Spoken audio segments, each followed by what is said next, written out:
Chapter 7 Dangerous Explosions. For several anxious moments, Frank and Joe could not locate Chet, but finally they came upon him, huddled in a clump of bushes near the brook. "He's unconscious," Joe gasped.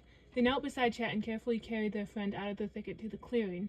As the boys gently placed him on the ground, they noticed blood oozing from a wound on his head. "This was no accident," Frank declared. "Someone gave him a heavy blow." Both boys glanced cautiously around to make sure that there was no one in immediate danger, then gave Chet first aid. As Joe rubbed the boy's wrist, Frank started for the brook to soak his handkerchief to bathe Chet's wounded brow. He had gone only a few feet when he heard a slight rustling sound.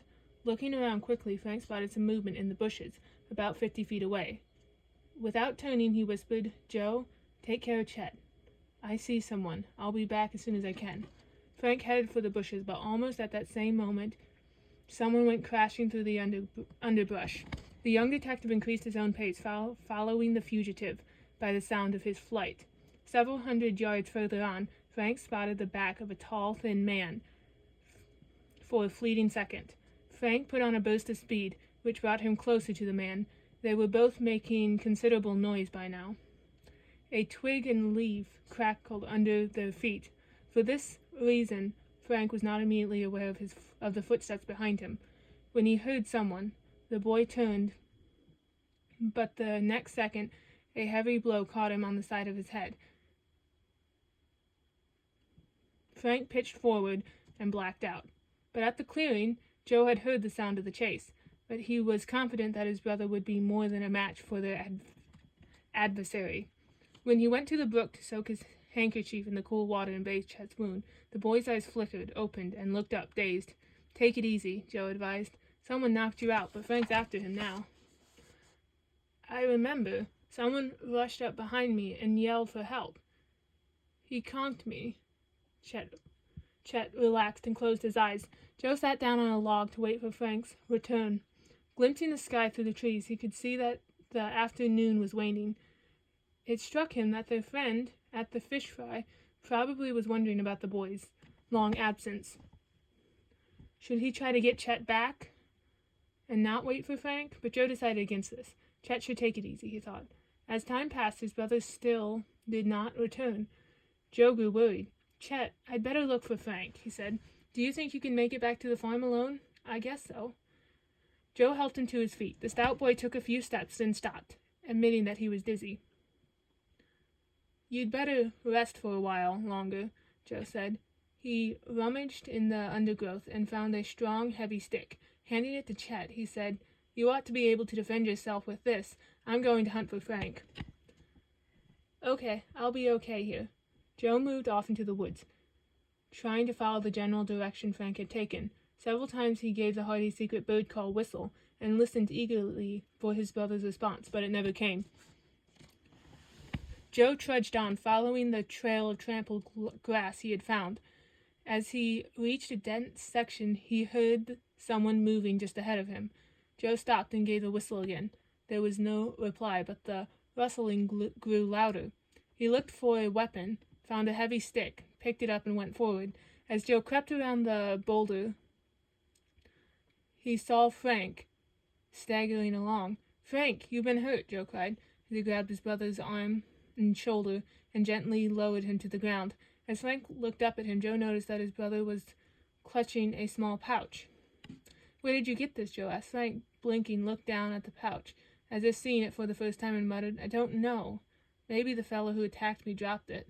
Guess I picked it up." He sank back down, exhausted. Joe opened the small pouch and saw it contained several reddish-brown nuts. He had never seen anything like them, and concluded they might be a good clue to identify the boy's assailant. Right now, Joe faced a dilemma. Should he help? Should he go for help and leave Frank and Chet? But he discarded that idea at once. The enemy might return. He had to get both boys away as soon as possible. Suppose you rest for a few minutes, Frank," he suggested. "Then we'll take off." Frank closed his eyes. He opened them 10 minutes later, declaring he felt much better. Joe was seated beside him, gazing at the pouch. "It's possible we're close to a smuggler's hideout, Frank," he remarked. A few minutes later, Frank said that he felt strong enough to start back. Joe helped him up, and they moved off slowly in a lengthening shadows towards the spot where Chet waited. Because of the dusk, the condition of the two boys' further sleuthing was out of the question for the time being.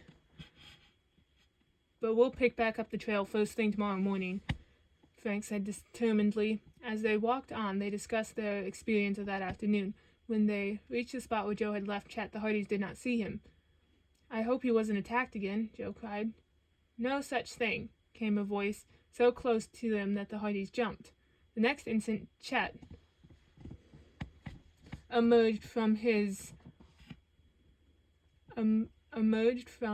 the green grass, which blended well with his shirt. The stout boy got up from his hiding spot, grinning. Frank and Joe roared with laughter. Chet explained that he had felt too weak to fight anyone, even with the club-like stick Joe had given him. When he thought someone was coming, he had ducked into the underbrush and put his shirt over his head as camouflage.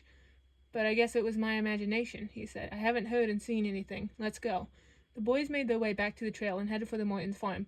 All the young guests had left except Callie. She and Isla were seated with Mr. and Mrs. Morton near the falcon's perch, keeping a close watch on the valuable bird. At the sight of Chet and Frank, the whole group ran forward. Mr. Morton asked, "What happened?" "Got banged up a bit," Chet replied.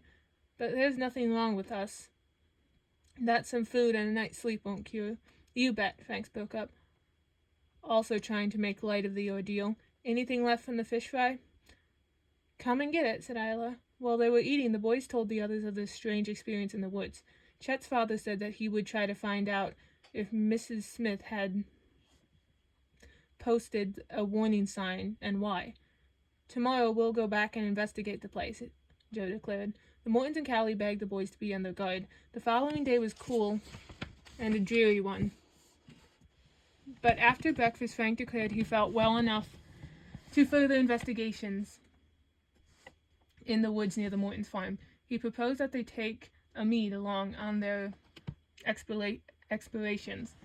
"If we do run into a group of Indians," he acknowledged, it'll come in mighty handy." Joe agreed. I've got to go turn off my food, John.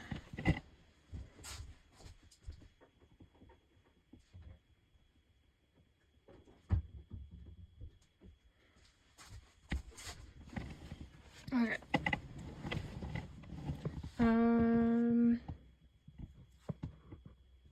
Joe agreed. "I'll phone him. You get the car." Amid, amazed to hear about the incident with the goosehawk and the attack on the boys, was eager to go. The boys asked Mrs. Hardy to keep an eye on the falcon, then set off in their convertible to pick up Amid at his bungalow. The rug dealer was hardly seated when he said tensely, "If you have really found the hideout of these despicable smugglers and can bring them to justice, India will indeed be able to repay you." Remembering the small pouch he had found in the woods, Frank pulled it out of his pocket and handed it to Amid. "I picked this up in the woods yesterday. Do you think it might be a clue?" Amid's eyes narrowed as he scrutinized the bag and its contents. Then he said cryptically, "I believe this is indeed a clue to your search. These are belta nuts. Only lower caste Indians chew them." Amid turned to Frank. "The person who attacked you and your friends may be one of the smugglers' men, or a servant to an Indian wealth." The Hardys looked at each other. "The kidnapped Tarver, perhaps. He was indeed one of great wealth." They wondered whether to tell Amid about Tarver's disappearance, but decided not to do so unless it became necessary. "At least we should ask Mr. Daly's permission first," they reflected.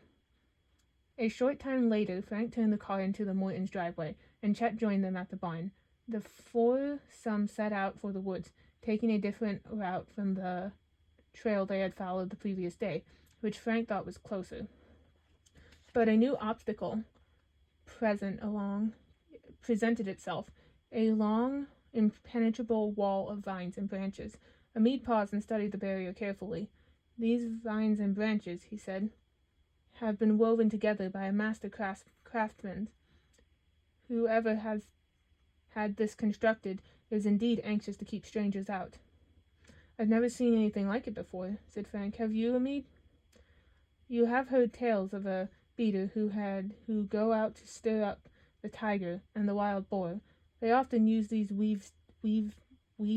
woven techniques to make these animals who will not escape while the hunter is moving in with his elephant. What we need is a machete," Joe remarked. Amid and the three boys picked up a stout piece of fallen tree limb and started to beat their way through. Now and then they stopped to listen for some sound that might indicate trouble, but apparently they were alone in the woods. Presently, a disturbing thought came into Frank's mind. "It looks," he said, "as though we may have frightened our attackers away from the woods permanently." Joe nodded but made no comment. Finally, the searchers broke through the thick mesh of vines, spotted a fairly well-marked trail, and went along. They walked for some time, searching carefully for clues, but saw nothing suspicious. Presently, the foliage began to thin out. Frank held up a hand for silence. Then, dropping to his knees, he crawled forward. "There's a hunting lodge ahead," he whispered, "and smoke is coming from the chimney." Chet explained that Mrs. Smith had built a lodge to entertain her friends during the hunting season, but that he never used it in the summer. For several minutes, Amid and the boys observed the lodge. Then Frank said, "It looks deserted, but someone must have built a fire recently. Let's see what we can find out. But be careful." Did the lodge conceal dangerous smugglers or the kidnappers? The Hardys wondered.